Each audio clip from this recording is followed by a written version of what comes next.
Okay, welcome to our card tutorial. These are just some fun patterns that you can trace, and I put them both on the same paper so that you can just have both of those. So we'll start with the donut one.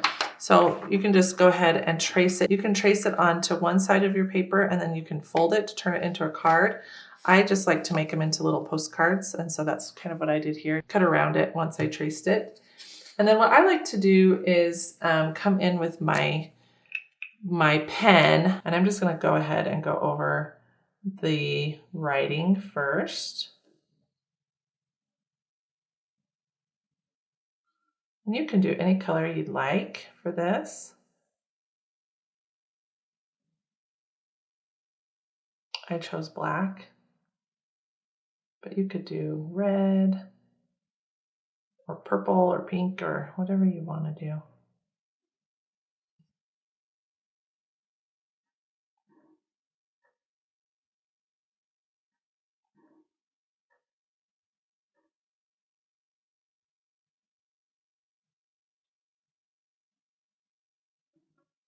I do.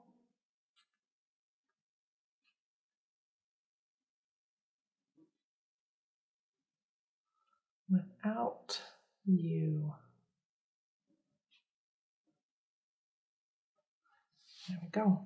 And so for my donut, I'm actually going to make my lines really, really light. I'm just going to go over those with my eraser. If you have a kneaded eraser, that works really well for this.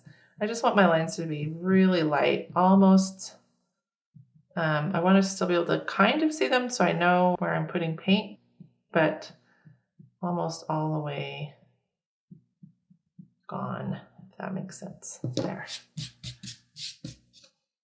The reason for that is that the paint kind of acts like a glue. It's impossible once you go over your pencil with paint to get rid of those pencil lines. So I like to make sure they're really light to start with.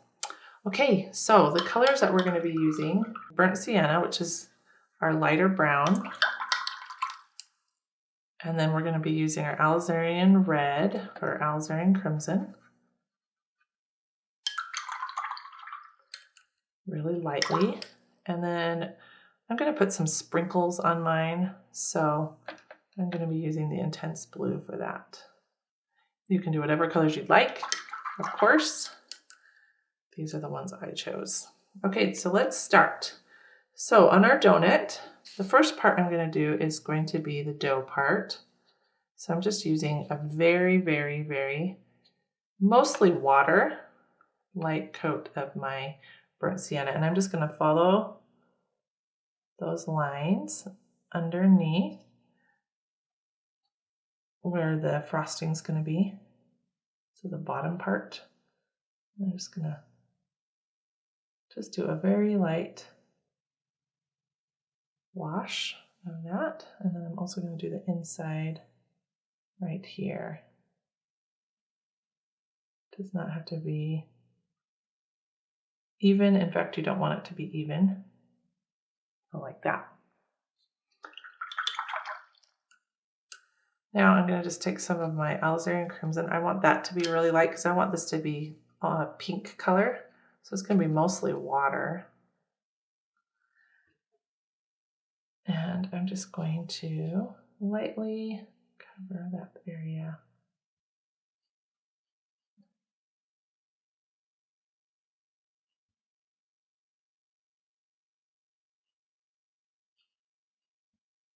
I'm not going to do that very evenly either because I want it to have some highlights.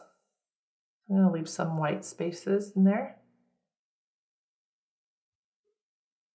Like that. It's very light in the camera.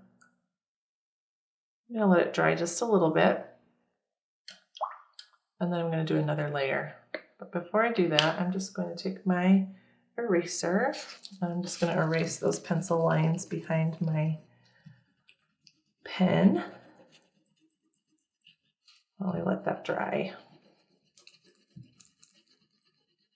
So now I'm going to just add another layer. This is called glazing in the watercolor world. We're just adding another layer of color. And I'm just going to kind of imagine where I think shadows would be. So probably more at the bottom of my donut.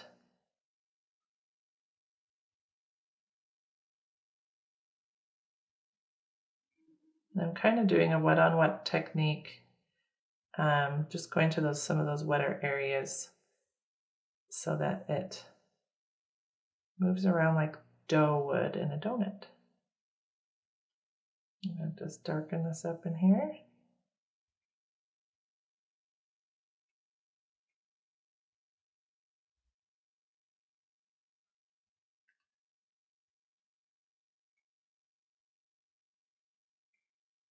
Just kind of put some lines here and there. Dry off my brush.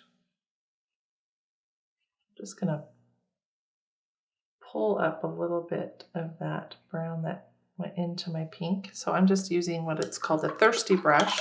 So basically a thirsty brush, and you'll learn a lot more about this in watercolor school, but a thirsty brush is a dry brush, a clean dry brush, and it comes in and it just soaks up paint. So if there's any areas that you have too much paint or too much water, the dry brush technique is very, very helpful for that.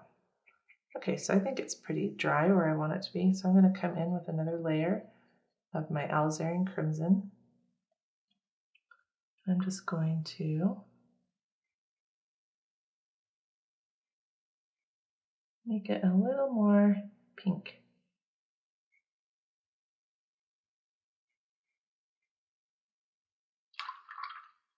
And come in with the dry brush. Just kind of move it around a little bit.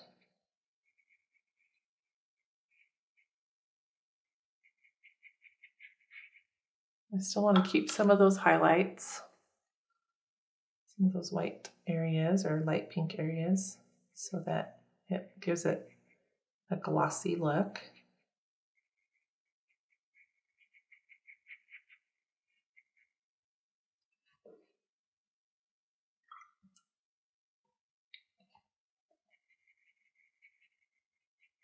Just moving the color around. And again, if I want to pull up some of that paint, I still can with a thirsty brush.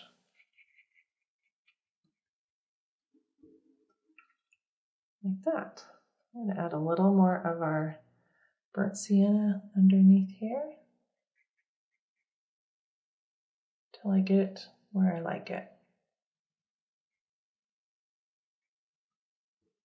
There we go.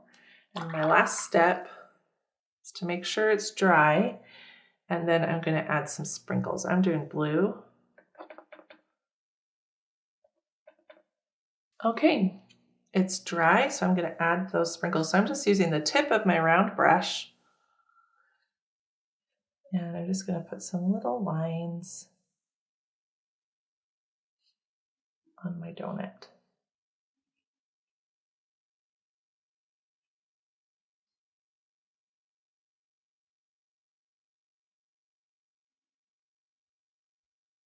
There.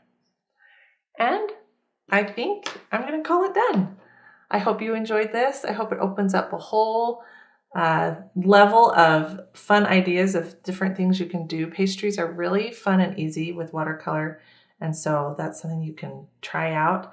And if you're interested in doing a lot more fun projects, we've got Watercolor School that has over 130 projects that you can try out. So we invite you there, or Nature's Art Club, which also we do watercolor, but we do drawing and all kinds of other really great nature-inspired projects. So we'll see you hopefully in one of those places. And if you would like to share this with me on Instagram, you can definitely tag me at Lily and Thistle, and we'll see you in the next one. Bye.